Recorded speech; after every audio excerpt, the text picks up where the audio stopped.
आज मैं आपको बताऊंगा कि विद्युत विभव से विद्युत क्षेत्र कैसे ज्ञात कर सकते हैं। इससे पहले वाले वीडियो में आपने देखा कि हम विद्युत क्षेत्र से विद्युत विभव ज्ञात कर सकते हैं। उसमें फॉर्मूला था आपका कि जो विद्युत क्षेत्र का ऋणात्मक रेखीय समाकलन है वो विद्युत विभव के बराबर होता है।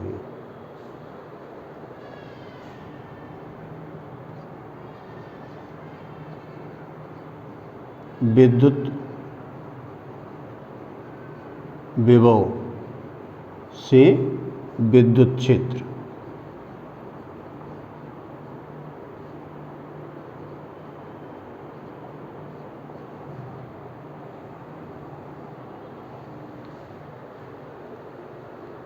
तो हम जानते ही हैं कि भाई विद्युत विभव विद्युत क्षेत्र में क्या रिलेशन होता है, जैसा कि इसमें पहले हैं।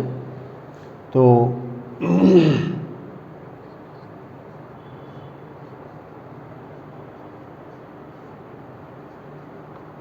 हम जानते हैं कि विद्युत विभव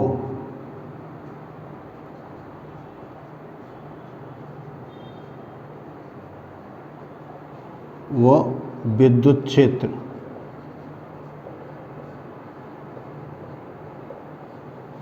में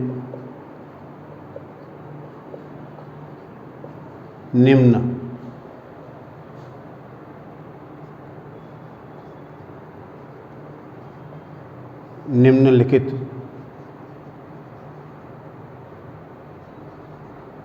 संबंध होता है। V = minus integration infinity to R E.dr।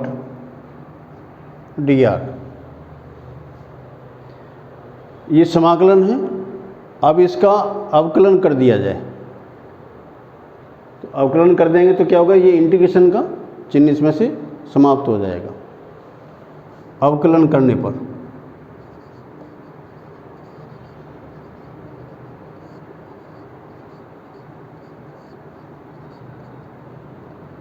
dV = minus E.dr या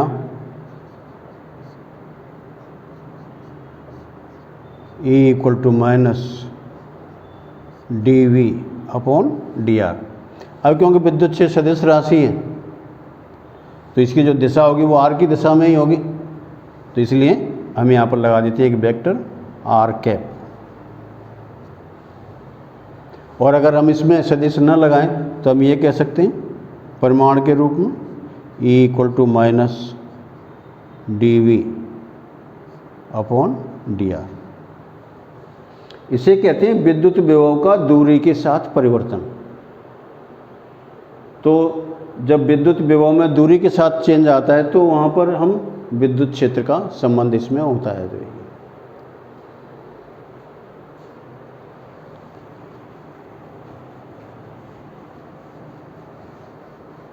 तो ये जो टर्म लिखा हुआ है dV/dr, इसी को हम प्रवणता कहते हैं। तो आप ऐसे कह सकते हैं कि विद्युत विभव की ऋणात्मक प्रवणता विद्युत क्षेत्र के बराबर होती है। अतः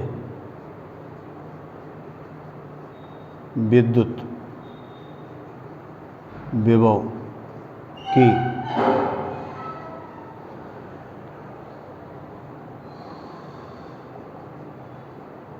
ऋणात्मक प्रवणता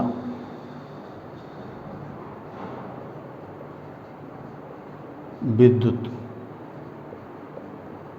क्षेत्र के बराबर होती है।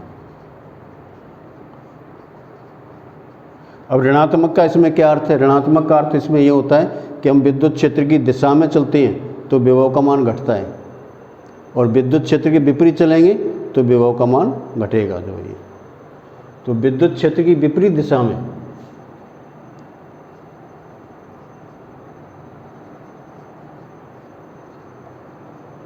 विद्युत क्षेत्र की विपरीत दिशा में।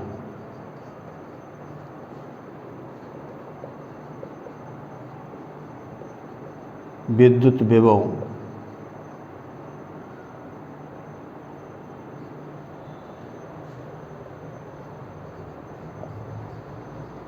बढ़ता है।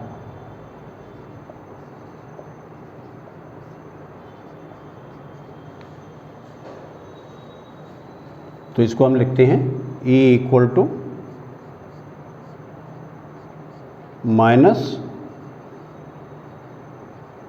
Grade V, GRAD, grad, grad का मतलब gradient.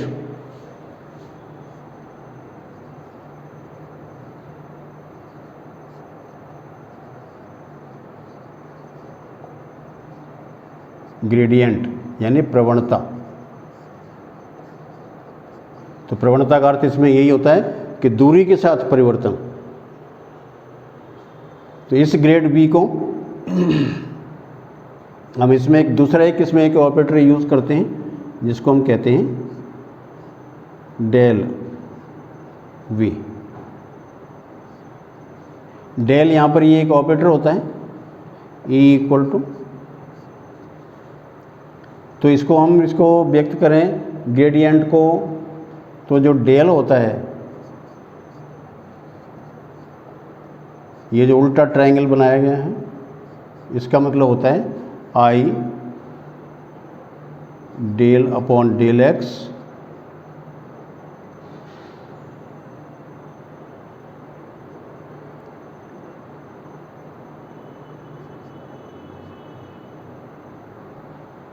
Minus J del upon del y minus K del upon del z। अभी इसको यहाँ पर हमने क्यों लिखा? क्योंकि जो विभव होता है वो दूरी के साथ परिवर्तित होता है। तो दूरी में जो r आता है उस r को हम x y z में रिप्रेजेंट कर सकते हैं। इसीलिए ये यहाँ पर x y z जो होते हैं वो विभव का यहाँ पर x के साथ परिवर्तन, ये y के साथ परिवर्तन और ये z के साथ परिवर्तन। तो इसको हम लिख सकते हैं E इक्वल टू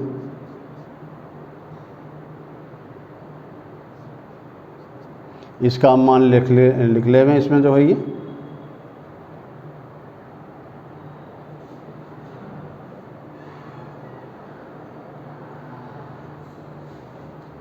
माइनस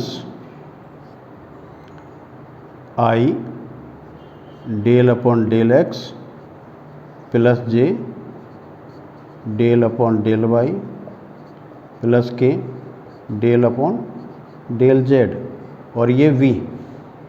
तो ये जो मैंने यहाँ पर लिखा हुआ है, ये जो सिंबल लिखा है, ये इसको डेल पढ़ते हैं, डेल। ये ग्रीक लेटर है और ये equal to minus I del V upon del x। V का से मल्टीप्लाई कर दें, minus J del V upon del y minus K del V upon del z। तो ये जो पहला जो पार्ट होता है इसके अंदर से जो है ये minus I del V upon del x, ये इसको Ex को रिप्रेजेंट करता है। ये equal to I Ex plus J EY plus K EZ, ये equal to E।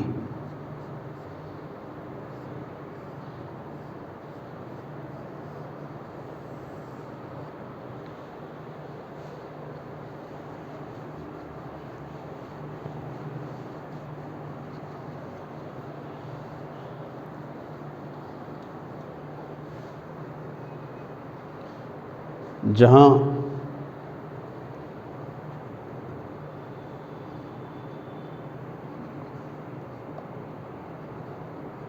Ex equal to minus del V upon del x, Ey equal to minus del V upon del Y, और E Z equal to minus del V upon del Z. तो ये क्या है, विद्युत क्षेत्र के 3 घटक आ गए इसमें, 3 कंपोनेंट, पहला एक्स कंपोनेंट, फिर वाई कंपोनेंट और फिर जेड कंपोनेंट। तीनों का सम आप यहाँ पर इस तरीके से व्यक्त करेंगे। तो ये आपका विद्युत विभव ज्ञात हो तो हम यहाँ पर विद्युत क्षेत्र ज्ञात कर सकते हैं। तो इस तरीके से दोनों ही एक दूसरे के साथ जुड़े हुए हैं। जब विद्युत क्षेत्र दिया होता है तो विद्युत विभव ज्ञात कर सकते हैं, और जब विद्युत विभव दिया हो तो विद्युत क्षेत्र ज्ञात कर सकते हैं। तो ये रिलेशन है आपका कि हम विद्युत विभव से विद्युत क्षेत्र कैसे ज्ञात कर सकते हैं। तो आप इस वीडियो को सब्सक्राइब करें ज़्यादा से ज़्यादा और इसको शेयर करें। Thank you.